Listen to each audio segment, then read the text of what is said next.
تو اس وقت ہر ایک آدمی رائٹ وے پر چلے گا, صحیح کام کرے گا.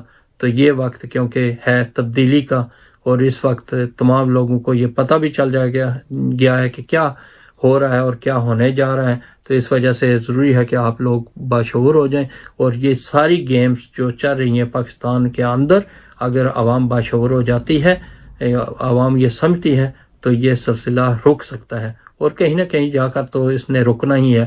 تو اگر جلدی رک جائے گا تو ہمارا ملک ترقی کی طرف گامزن ہو سکتا ہے. اسی کے ساتھ اجازت دیجیے, انشاءاللہ صحت رہی زندگی رہی تو پھر کسی اہم موقع پر آپ سے بات ہوگی. یہ چند ایک ضروری چیزیں تھیں جو آپ کے ساتھ شیئر کرنا ضروری سمجھتا تھا, اس وجہ سے آپ سے شیئر کیے. اسی کے ساتھ اجازت دیجیے, خدا حافظ.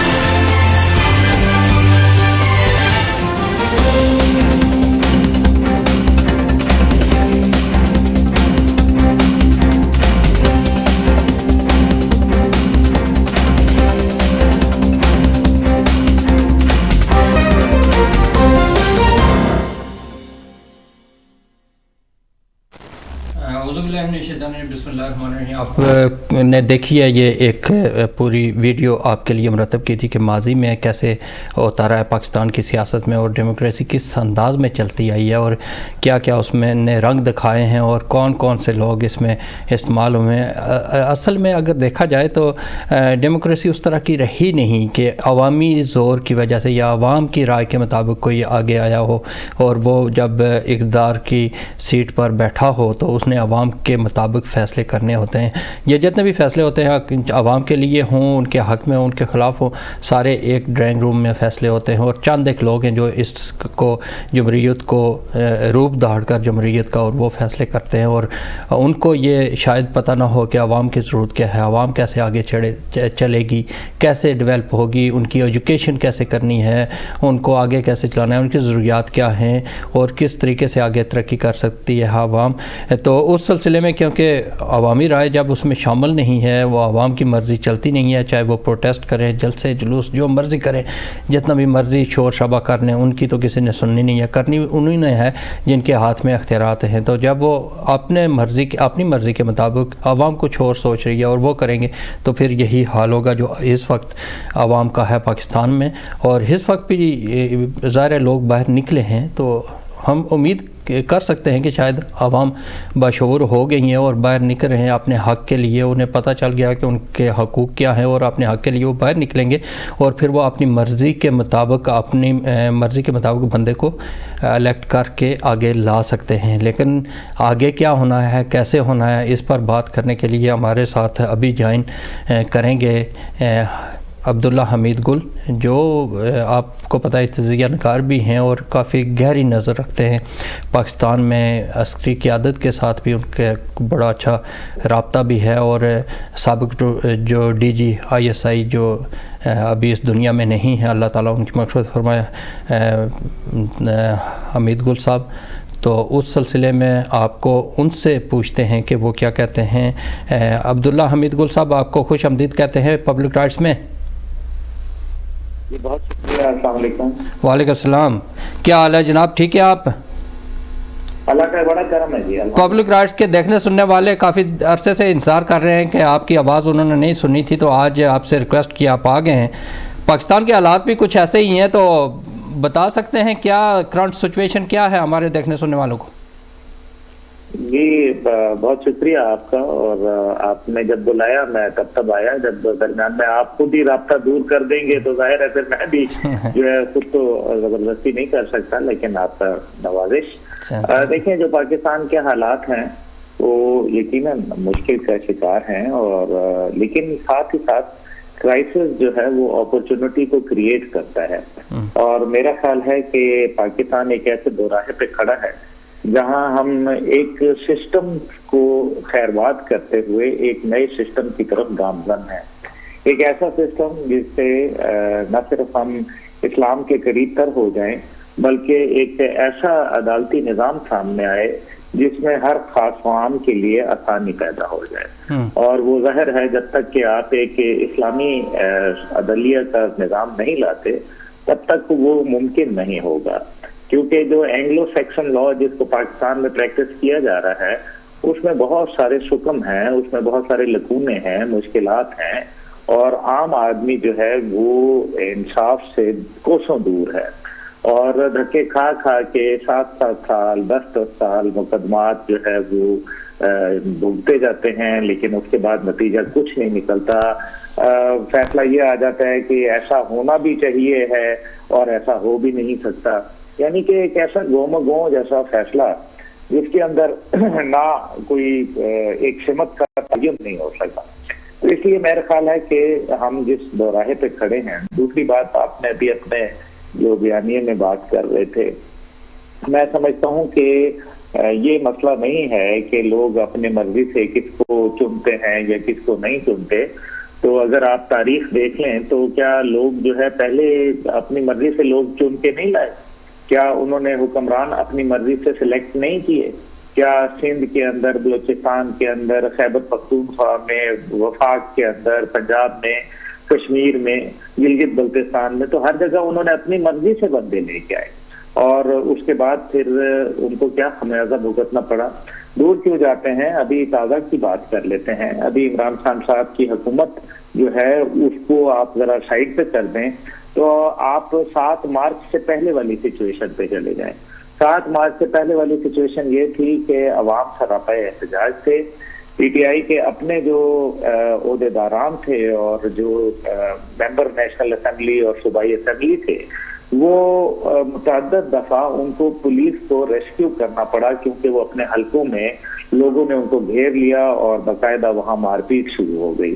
بے روزگاری، مہنگائی، لاقانونیت، ناانصافی اور دیگر افراط زر کا بڑھ جانا جس کو انفلیشن کہتے ہیں، اور جو تقریباً 13% پہ پہنچ گئی۔ پھر کشمیر کے حوالے سے ایک بہت ظاہر ہے اضطراب پایا گیا سوسائٹی کے اندر، تو اس کی بنیاد کے اوپر لوگوں کے لیے مشکلات ہو گئی، اور لوگ یہ خود کہنے پہ جو ہے وہ حکومتی حلقے یہ کہنے لگ گئے کہ یہ نظام جو ہے یہ اس سے خیر نہیں نکل رہی، اور صدارتی نظام کی جو گونج تھی وہ آپ کو پی ٹی آئی کی جب حکومت شروع ہوئی تو اس کے پہلے 3 ماہ کے بعد ہی پتہ چل گیا کہ یہ نظام جو ہے اس میں کوئی بھی ایک انسان جو ہے وہ کتنا ہی اچھا کیوں نہ ہو یا وہ کتنا ہی جو ہے وہ خود صالح کیوں نہ ہو، وہ یہ سسٹم چلتا جو ہے یہ اس سسٹم میں وہ چل نہیں سکتا۔ اور پھر ہم نے یہی دیکھا کہ عمران خان صاحب جو ہیں وہ متعدد جو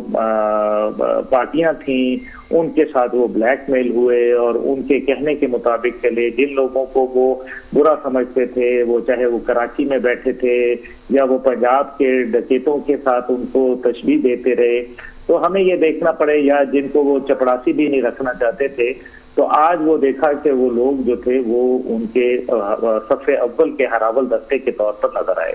تو یہ باتیں تھوڑی سی تکلیف دہ ضرور ہیں، لیکن حقائق کے اوپر مبنی ہے، کیونکہ اگر ہم نے اپنے ملک کی بات کرنی ہے اور اس کے مستقبل کے حوالے سے کوئی فیصلے کرنے ہیں تو پھر ہمیں کچھ معاملات کو سمجھنا پڑے گا، اور اس کے لیے ضروری ہے کہ جب تک کہ آپ انصاف کا نظام ہر خاص و عام کے لیے برابری کی سطح پر قائم نہیں کرتے تو معاملات نہیں چلے گا۔ اچھا یہ بتائیے گا، ہے وہ ابھی جتنے بھی یہ آپ دیکھ رہے ہیں الیکشن کیمپینز یا آپ اس کو جو بھی ایک ایجیٹیشنل سیاست کہہ دیں، تو آپ کو چاہے وہ حکومتی سطح کے اوپر نظر آ رہی ہیں، چاہے وہ پیپل پارٹی ہے یا مسلم لیگ ہے یا وہ پی ٹی آئی ہے یا جے یو آئی ہے، ان تمام کے جلسوں میں کہیں آپ نے یہ دیکھا کہ کسی نے ملک کی گرتی ہوئی جو معیشت ہے اس کے اوپر کوئی لاہ عمل پیش کیا ہو یا بتایا ہو کہ یہ ان کا متبادل پلان ہے؟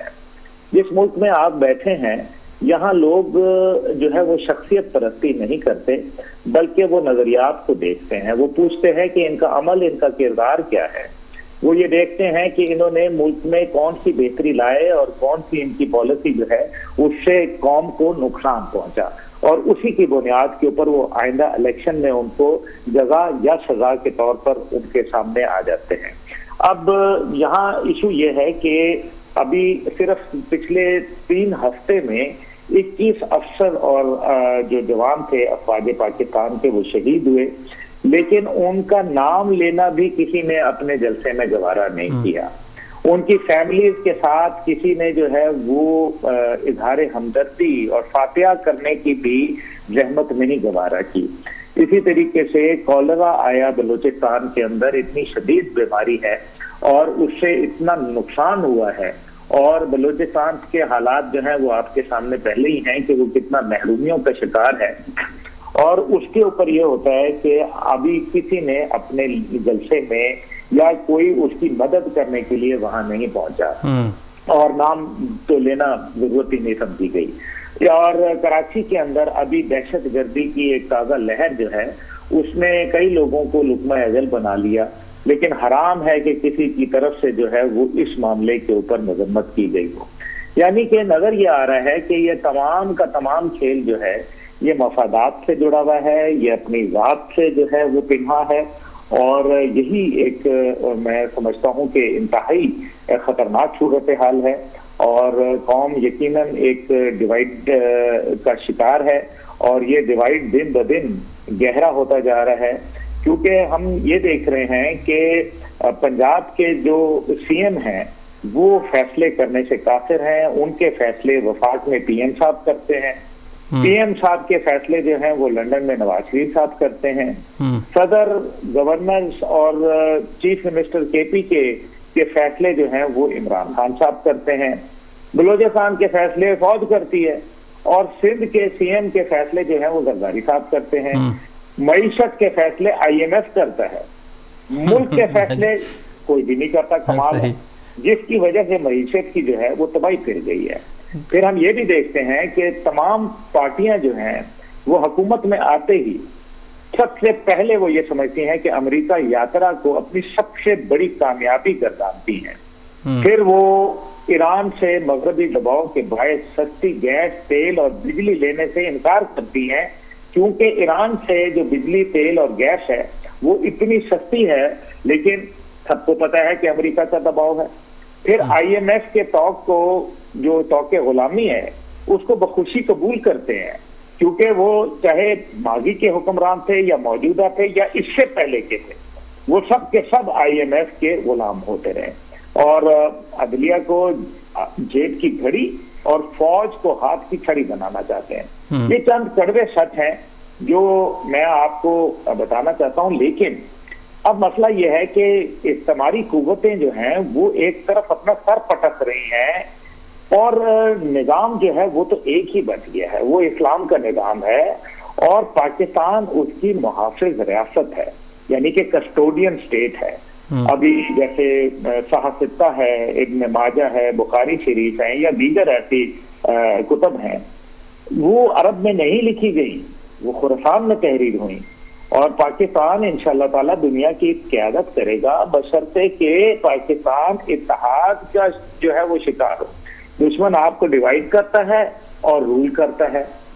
اب قائد اعظم آپ سے ایک دو کوسچن ضروری ہیں کرنے ہیں اس سلسلے میں, کیونکہ ہمارے دیکھنے سننے والے وہ جاننا چاہ رہے ہیں. یہ بتائیے گا کہ اس بار جو پہلے یہ بتائیے گا کہ عمران خان صاحب کا جو بیانیہ ہے اس سے کتنا ایک اتفاق ہے آپ کو؟ جی میں معذرت چاہتا ہوں, میں ذرا سچ بولنے والا آدمی ہوں, اور ظاہر ہے جنرل امید گل کا بیٹا سچ ہی بولے گا, مجبوری یہ ہے, میں کسی کو خوش کرنے کے لیے تو نہیں کر سکتا. دیکھیں, دو تین حقائق ہیں, پڑھے لکھے لوگ ہیں آپ لوگ, اور میرے خیال میں مغرب میں بیٹھ کے چیزوں کو سمجھیں. پہلی بات یہ ہے کہ میں آپ کو بڑا واضح بتانا چاہتا ہوں کہ پہلے عمران خان صاحب نے جب مارچ کے اندر اس خط کا ذکر کیا پہلی دفعہ, تو 7 مارچ کا خط آیا ہوا تھا, لیکن جو بات چیت ہے وہ کہیں بعد میں آگے پتہ چلی. پہلے وہ ٹھیک ہے مان لیا, اور خط کا پھر پتہ چلا کہ جی خط بھی نہیں لکھا, یہ بھی انہوں نے مانا کہ خط نہیں تھا بلکہ ایک اسیسمنٹ تھی, ایک تجزیہ تھا جو کہ ہمارے سفیر محترم نے وہ حکومت پاکستان کو پیش کیا تھا. چلیں وہ بھی مان لیا. لیکن دوسری دفعہ اپنے جو پوڈ کاسٹ انٹرویو ہے ابھی جو چند دن پہلے انہوں نے دیا, اس پوڈ کاسٹ میں وہ کہتے ہیں کہ مجھے جولائی کے اندر اس سازش کا پتہ چل گیا تھا, یعنی کہ جولائی 2021 کا. تو جولائی 2021 کو یہ بیانیہ قوم کے سامنے کیوں نہیں رکھا گیا؟ میں یہ ایک سوال پوچھنا چاہتا ہوں. دوسرا میں سوال یہ پوچھنا چاہتا ہوں کہ تب تک تو روس کا دورہ جو تھا اس کو تو کسی نے سوچا بھی نہیں تھا, خواب بھی نہیں آیا تھا. اور تیسری بات یہ ہے کہ سب سے بڑھ کر کہ امریکی تو خط کا کہیں دور دور تک پتہ ہی نہیں تھا. تو پھر اگر یہ جولائی 2021 کو سازش تھی تو یہ سازش کس نے کی؟ اور اس سازش کا انہوں نے جب بعد میں عوام کو بتایا تو پہلے کیوں نہیں بتایا؟ پھر جب امریکی انڈر سیکرٹری آف اسٹیٹ جب پاکستان تشریف لائیں مارچ 21 اور 22 کو پاکستان میں OIC کے اجلاس کے لیے، تو ان کے سامنے یہ میٹر کیوں نہیں رکھا گیا؟ 7 مارچ سے لے کے 10 اپریل تک جو ہے 1 ماہ 3 دن کے اندر کوئی عدالتی کمیشن کیوں نہیں بنایا گیا؟ چلیں عدالتی کمیشن کے اوپر آپ کو یقین نہیں تھا تو پارلیمان تو آپ کی اپنی تھی، پارلیمانی کمیشن بن جاتا، وہ بھی نہیں بنایا گیا. اس کو بھی چھوڑ دیں، آج تو سینٹ کے اندر میجورٹی ہے تو سینٹ کا کمیشن کیوں نہیں بنایا گیا؟ کوئی انٹیلیجنس انکوائری کیوں نہیں کرائی گئی؟ چلیں آپ کو ISI پہ یقین نہیں تھا تو MIB تھی، آپ کے پاس FIA تھی، آپ کی پولیس تھی، ان سے انکوائری کیوں نہیں ہوئی؟ اور ساتھ ہی ساتھ جو ہے وہ اس کے اندر کوئی FIR کیوں نہیں رجسٹر کی گئی ان لوگوں کے خلاف جو کہا گیا کہ یہ اس سازش کے اندر شریک تھے، خاص طور پہ وہ لوگ جو 100 کے قریب جنہوں نے نو کانفیڈنس موشن کے اوپر سائن کیا تھا. تو یہ وہ تمام سوالات ہیں جو مجھے بہت کچھ سوچنے پہ مجبور کر دیتے ہیں. اس لیے میں سوال سامنے رکھ رہا ہوں، اس کے جوابات جو ہے وہ میرے خیال میں اگر ہم منطقی طور پہ سوچیں، اور اس کے کوئی ہو سکتا ہے کہ میرے سے کوئی کوتاہی ہو، مجھے وہ ویژن نہ ہو یا مجھے کوئی ایسی انگریس نہ ہو معاملات کی، تو کوئی بھائی ہمارا رہنمائی کر دے تاکہ ان سوالوں کے جواب میرے خیال میں وزنی انداز میں دلائل کے ساتھ جو ہے وہ دینا بڑا ضروری ہے. اچھا یہ بتائیے گا، ٹھیک ہے آپ نے سوال کی اگر آپ بات کر لیں، جی آپ نے روس کی گیس تو آپ نے سوال رکھ لیے، وہ انشاءاللہ عوام بھی باشعور ہیں، سمجھیں گے سارا کچھ. یہ بتائیے گا کہ اس کو آپ سازش کہیں گے یا مداخلت؟ ان دونوں کا فرق بھی بتا دیجیے گا. نہیں، میرے خیال ہے سازش اور مداخلت آپ ان دونوں باتوں کو چھوڑ دیں. بات یہ ہے کہ مداخلت جو ہے وہ کیا ہوتی ہے، سازش کیا ہوتی ہے، لیکن اصل بات یہ ہے کہ خواہش کیا ہوتی ہے. امریکہ ایک سپر پاور ہے، ہم مانتے ہیں بالکل، اور اس میں تو کوئی نہ ماننے سے کوئی ہمارے فرق تو نہیں پڑے گا. جس طرح چین ایک طاقت ہے، جس طرح پاکستان الحمدللہ ایک نیوکلیئر ریاست ہے. بھارت لاکھ نہ مانے لیکن کیا پاکستان نیوکلیئر صلاحیت والا ملک نہیں ہے؟ بالکل ہے. تو اس لیے امریکہ جو ہے وہ اپنی خواہشات کا ضرور اظہار کر سکتا ہے، ماننا نہ ماننا ہماری مرضی ہے. اور میں نے یہی کہا کہ اگر یہ مداخلت تھی اور اگر یہ سازش تھی، چلے ہم اس بات سے اتفاق رائے رکھ لیتے ہیں، تو وزیر اعظم تو عمران خان صاحب خود تھے اور ماشاءاللہ بڑے بہادر انسان. تو انہوں نے کیوں نہیں امریکی سفیر سفارتکار کسی ایک کو بھی چھوڑ دیں، سفیر تو بہت بڑی بات ہوتی ہے، ایک سفارتکار کو کیوں نہیں نکال دیا؟ تو نکالنا چاہیے تھا. تو یہ وہ تمام باتیں ہیں جس کی بنیاد کے اوپر یہ ایسا احساس ہوتا ہے کہ یہ ایک سیاسی بیانیہ زیادہ ہے، اور یہ شاید سیاست کے جو تقاضے ہوتے ہیں وہ بڑے فرق ہوتے ہیں. میں صرف اتنا کہوں گا، سیاسی لیڈروں اور قومی لیڈروں میں بہت بڑا فرق ہوا کرتا ہے. قومی لیڈر قائد اعظم محمد علی جناح، جنہوں نے بنگلہ دیش اور پاکستان کو باوجود اس کے کہ سرحدیں بھی نہیں ملتی تھیں، باوجود اس کے کہ ہماری ان سے شکلیں بھی نہیں ملتی تھیں، زبان بھی نہیں ملتی تھی، کھانے پینے کی عادات نہیں ملتی تھیں، اور ہمارا بالکل ایک تہذیبی جو ہے وہ بہت بڑا گیپ تھا. اس کے باوجود قائد اعظم نے دونوں قوموں کو اکٹھا کر کے ایک پاکستان بنا دیا. اور جب سیاست ہوئی منفی تو وہی پاکستان 2 ہو گیا. آج آپ کسی کو بھی الزام دے دیں، چاہے آپ بھٹو کو الزام دیں، چاہے آپ یحییٰ کو الزام دیں، چاہے آپ شیخ مجیب کو الزام دیں، لیکن نقصان کس کا ہوا؟ وہ ہمارا ہو گیا، پاکستان کا ہو گیا نقصان. بعد میں مجیب نے بھی حکومت کی، یحییٰ بھی آرام سے رہے، اور خود جو بھٹو صاحب تھے انہوں نے بھی حکومت کی. تو لیکن پاکستان تو ٹوٹ گیا نا. اور آج جو سیاست کے نام پہ چاہے وہ کوئی بھی ہو، دیکھیں نا، مجھے تو حقیقت یہ ہے کہ جتنی بھی PDM کی جماعتیں ہیں انہوں نے تو پہلے ہی قوم کو مایوس کر دیا تھا. مجھے تو بلکہ خان صاحب سے ایک گلہ ہے ذاتی طور پہ، میں ان کی بڑا احترام کرتا ہوں، سب سے ہی کرتا ہوں، لیکن میں یہ گلہ کرتا ہوں کہ اس PDM کو جس کی تو لوگوں نے ان کو فراموش کر دیا تھا، ان کو بلکہ فاتحہ پڑھ لی تھی ان کو دوبارہ زندہ کر دیا.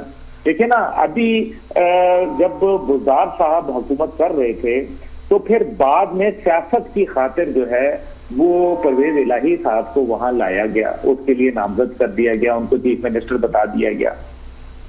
اب یہاں تو کوئی امریکی سازش نہیں تھی نا, اب یہ بات پتہ ہے. تو پھر اس کا مطلب ہے کہ پہلے تو کہا گیا کہ بزدار صاحب کو کسی صورت نہیں نکالیں گے. یہی میں آپ کو سسٹم کی خرابی بتا رہا تھا, میں یہ نہیں کہہ رہا. دیکھیں عمران صاحب کے ساتھ میرے والد کیوں نہیں کھڑے ہوئے, جنگ صاحب کا انٹرویو بڑا مشہور موجود ہے کہ میں عمران صاحب کے ساتھ کیوں نہیں کھڑا ہوا, کیونکہ ان کے ارد گرد گند ہے. وہ آئیں گے, کل کو حکومت کریں گے اور ناکام ہوں گے بری طرح سے, اور نوجوانوں کی امیدیں زمین بوت ہوں گی. یہ میرے والد کے الفاظ ہیں. سنیے ویڈیو میں نے سنی تھی, بالکل صحیح کہہ رہے ہیں. ہاں, کیونکہ میں یہ سمجھتا ہوں کہ عمران خان صاحب کے پاس اب بھی وقت ہے, اور بہتر یہ ہے کہ وہ اس معاملے کو سمجھیں, اپنے ارد گرد کے لوگوں کو جو ان کے لیے وبال جان ہیں, ان کے لیے مشکلات کا شکار ہیں, جو عوام کے اندر اپنی افادیت اور اپنی عزت کھو بیٹھے ہوئے ہیں, ان لوگوں کا سہارا لینے کے بجائے جو ہر ڈال پہ بیٹھ کے اسی ڈال کو کاٹتے ہیں, ماضی میں ان کا ایک وتیرہ رہا, ان لوگوں سے جان چھڑائیں, ایک قومی لیڈر بنے بجائے اس کے کہ ایک سیاسی لیڈر. عبداللہ صاحب ایک اور کوسچن ہے. جس وقت دیکھا گیا ہے کہ ٹھیک ہے عمران خان صاحب گئے پبلک میں اور پبلک کا رسپانس بھی بڑا اچھا مل رہا ہے, جو بھی بات کر رہے ہیں وہ پبلک پر اثر کر رہی ہے. دوسری طرف حکومت جو لائی گئی تھی اس کے ذمہ تھا کہ انہوں نے مشکلات سے ملک کو نکالنا ہے, اس کی بجائے کہ وہ نکالیں اور مزید آگے حالات جو ہیں وہ کافی خراب ہو رہے ہیں. اس صورتحال میں آپ کیا سمجھتے ہیں کہ اب مستقبل میں کس طرف جا رہا ہے پاکستان اور کیا ہوگا؟ دیکھیں جو قاضی صاحب, سیدھی سی بات ہے. پہلی بات یہ ہے کہ کیا علی زیدی صاحب جو ہے وہ یہ آن ریکارڈ نہیں ہے کہ انہوں نے کہا کہ آئی ایم ایف نے شرط رکھی ہے کہ $200 پہ کریں گے, تو پچھلے سال کا ان کا انٹرویو ہے اور وہ ہمیں کرنا پڑے گا, یہ بھی انہوں نے کہا. اسی طریقے سے جو آئی ایم ایف کے اس ٹائم پہ ڈیلنگ جو چل رہی تھی, رضا باقر صاحب اور دیگر, انہوں نے باقاعدہ اپنے انٹرویوز میں ڈالر کے $200 ہونے کا بتایا تھا. اب یہ حکومت آئی ہے, ابھی ظاہر ہے جو لوگ پہلے یہ کہتے رہے کہ 70 سال کا گند ہے, 5 سال میں تو کوئی بھی اس کو ٹھیک نہیں کر سکتا, تو یہی اگر وہ منطق ہے تو یہ 1.5 مہینے میں یا 1.25 مہینے میں کیسے ٹھیک ہو سکتا ہے. تو بہرحال یہ گند انہی کا پھیلایا ہوا ہے. یہ بات بھی حقیقت ہے کہ یہ اس مقام پہ لانے والے پی ڈی ایم کی کئی جماعتیں اور جو پی ٹی آئی کے کئی ایسے وزراء جنہوں نے اس مقام پہ لا کے کھڑا کر دیا پاکستان کو, ابھی کرنے والا کام جو ہے, کیونکہ یہ تو ہم اگر ایونٹس کے اوپر بات کریں گے تو ذرا ہم مستقبل پہ بات کریں کہ ہونے والا کیا ہے. دیکھیں میرا خیال ہے کہ تمام جماعتیں اس ٹائم پہ افواج پاکستان کے خلاف جو ہے وہ ایک خاص بیانیہ لے کے چل رہی ہیں.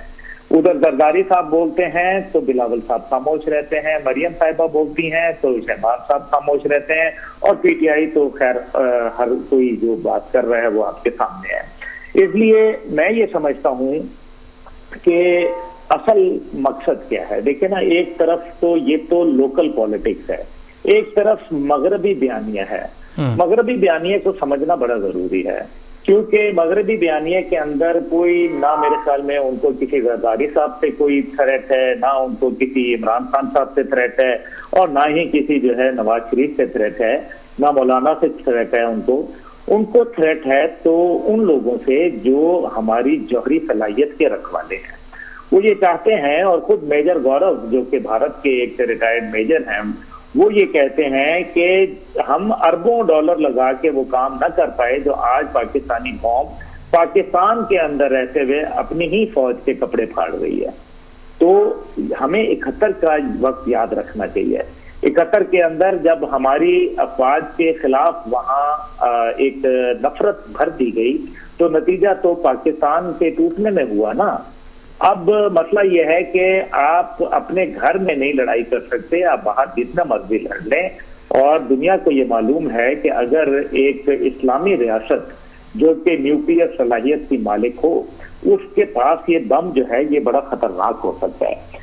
اب بہت سارے لوگ کیونکہ یہ بات کرتے ہیں کہ جناب ایسا ہے ویسا ہے، پاکستان آزاد نہیں ہے، خود مختار نہیں ہے. میں دیکھیں نا، خود مختار تو مکمل تو کوئی بھی نہیں ہوتا، اور کچھ نہ کچھ میرے خیال میں پابندیاں ہوتی ہیں. کہیں نہ کہیں گھر میں بھی آدمی کوئی بھی کتنا ہی ہو، اگر باپ ہی کیوں نہ ہو، وہ بھی خود مختار پورا نہیں ہوتا، کیونکہ اس کے اوپر بچوں کا دباؤ ہوتا ہے، بیوی کا دباؤ ہوتا ہے، محلے کا، پڑوس کا، دفتر کا، کاروبار کا، مختلف دباؤ کا شکار ہوتا ہے. لیکن میں جو بات کرنا چاہ رہا ہوں وہ بڑی اہم ہے. ہمیں یہ دیکھنا ہے کہ یہ سارا دباؤ اس لیے ہے کیونکہ پاکستان کو انہوں نے ڈی نیوکلرائزیشن کی طرف لے کے جانا ہے، اور وہ ڈی نیوکلرائزیشن اس لیے چاہتے ہیں کیونکہ بھارت اور اسرائیل جو ہے ان کو یہ بات ہضم نہیں ہو رہی کہ یہ ایک ایسی ریاست جس کے چین کے ساتھ بڑھتے ہوئے مراسم اور وسطی ایشیا کی تجارتی منڈیاں اگر ان کے لیے کھل گئیں تو پھر تو یہ تو معاشی طور پر بھی استحکام کا ہو جائے گا، اور عسکری طور پہ تو یہ ہیں طاقتور، تو یہ تو بیڑا غرق کر دیں گے. اس لیے وہ معیشت کو اس مقام پہ لا رہے ہیں جہاں وہ آپ کے ساتھ پھر باقاعدہ بھاؤ تاؤ کریں، وہ آپ سے نیوکلیئر کی جوائنٹ کسٹڈی مانگیں. لیکن کیا ہم اپنی جو سوورینٹی ہے اس کو ہم جیپرڈائز ہونے دیں؟ کیا ہم جو ہے وہ مغرب کے ساتھ ہمیں تصادم نہیں بلکہ ایک مکالمے کی ضرورت ہے. ایسا ہی جیسے آپ خود دیکھ لیں کہ بھارت کو اگر آپ دیکھیں کہ بھارت ایک طرف ایران کی جو ہے وہ تیل کی مصنوعات لے رہا ہے، سب سے بڑا ان کا امپورٹر ہے، دوسری طرف وہی بھارت جو ہے وہ روس کے ساتھ بھی تعاون کر رہا ہے اور پورا معاملات چلا رہا ہے، اور تیسری طرف جو ہے وہ آپ دیکھیں کہ وہی بھارت جو ہے وہ کیا زبردست انداز میں امریکہ کا نمبر 1 پارٹنر بنا ہوا ہے. تو ہمیں اپنی جو ڈپلومیسی ہے اس کو سیکھنا پڑے گا، کیونکہ ہم نے پہلے کشمیر گنوا دیا، اور اب کیا ہم اتنے کمزور ہو گئے ہیں معیشت کی وجہ سے کہ اپنی جوہری صلاحیت خود مختاری اور سیکیورٹی کا سودا کر دیں.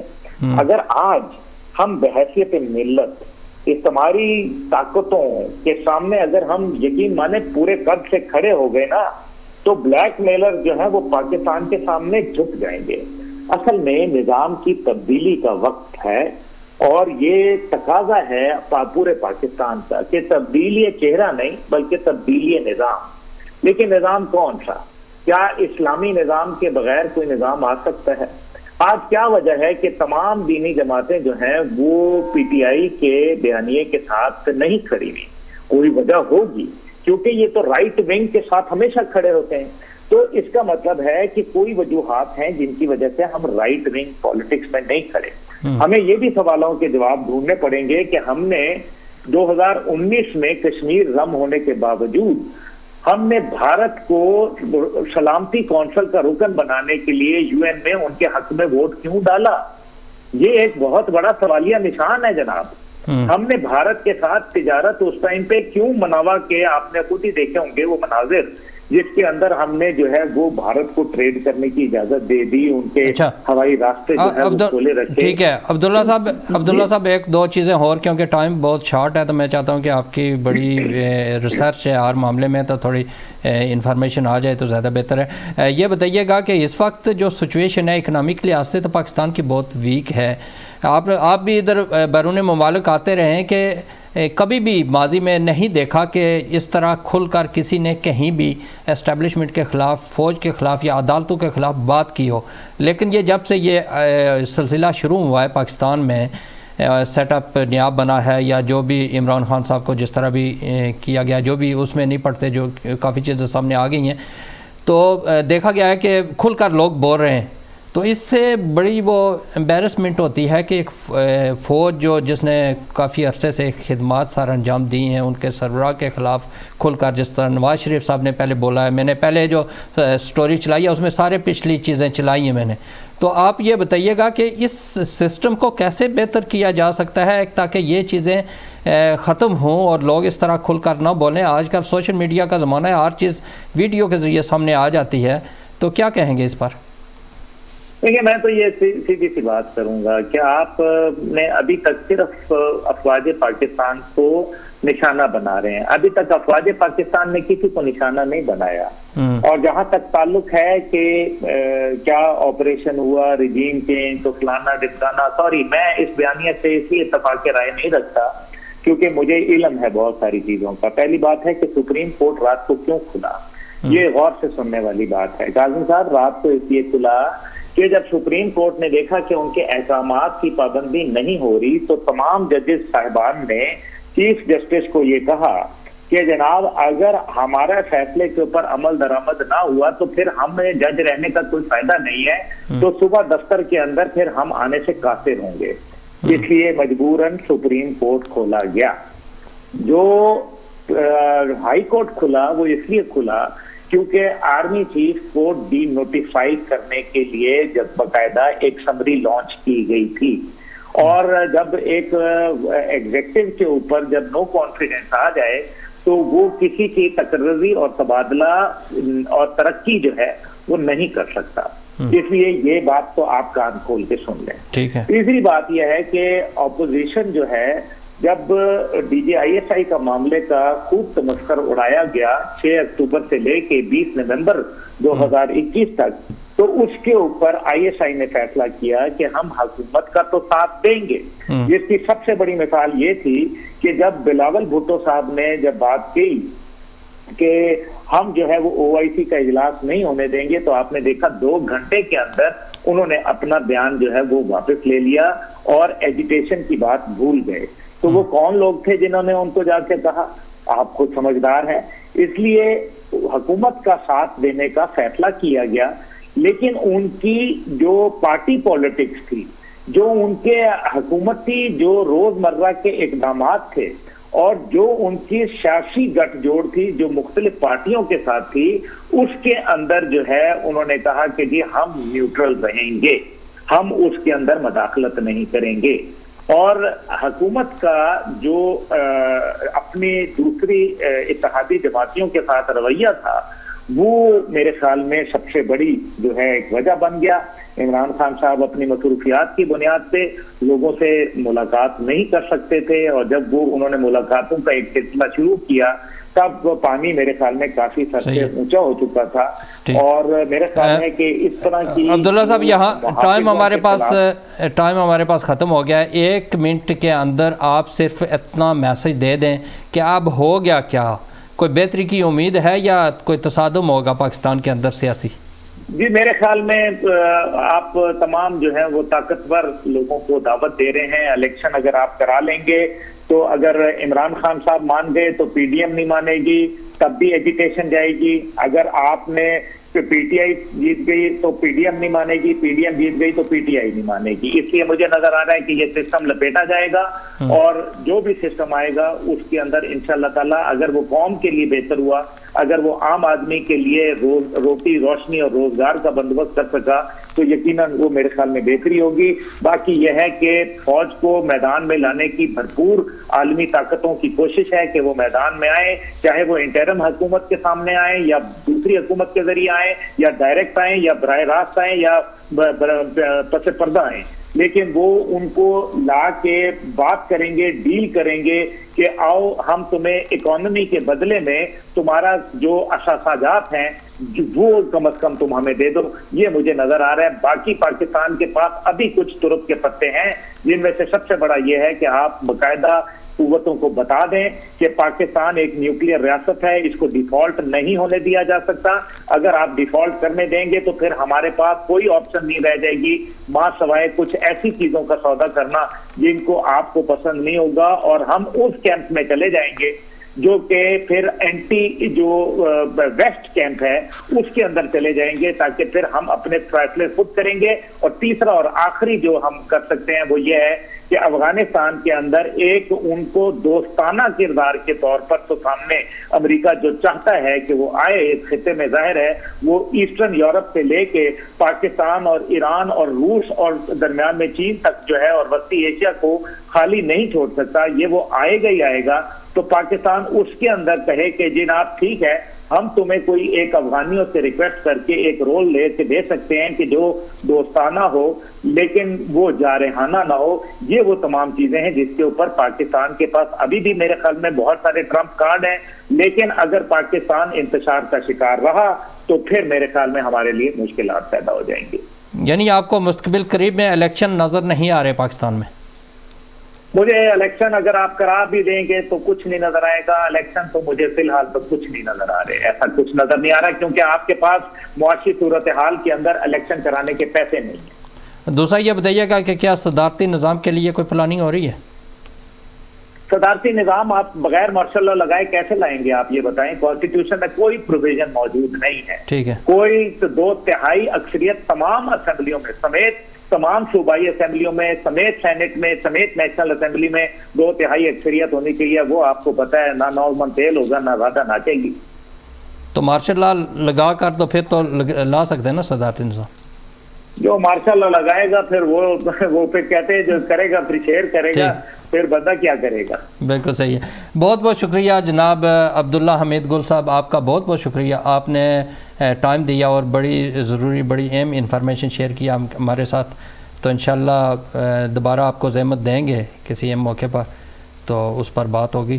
ناظرین, ہماری کوشش ہوتی ہے کہ ہم اوریجنل صورتحال سے آپ کو آگاہی دیں. تو اسی سلسلے میں آج عبداللہ حمید گل صاحب کو دعوت دی تھی اور انہوں نے کافی گفتگو کیا اس سلسلے میں. بتایا لائیو کالز نہیں لے سکا کیونکہ ٹائم تھوڑا تھا ہمارے پاس اور باتیں بہت زیادہ تھیں, جس کی وجہ سے. تو انشاءاللہ آپ کے پسند کے آپ کی جو میسج ہوتے ہیں جو کوسچن آتے ہیں اسی کے مطابق میں گفتگو کرتا ہوں. تو اسی کے ساتھ اجازت دیجیے. انشاءاللہ صحت رہی زندگی رہی. نیکسٹ ویک نئے مہمانوں نئے موضوع کے ساتھ آپ کی خدمت میں حاضر ہوں گے. اس وقت تک کے لیے خدا حافظ.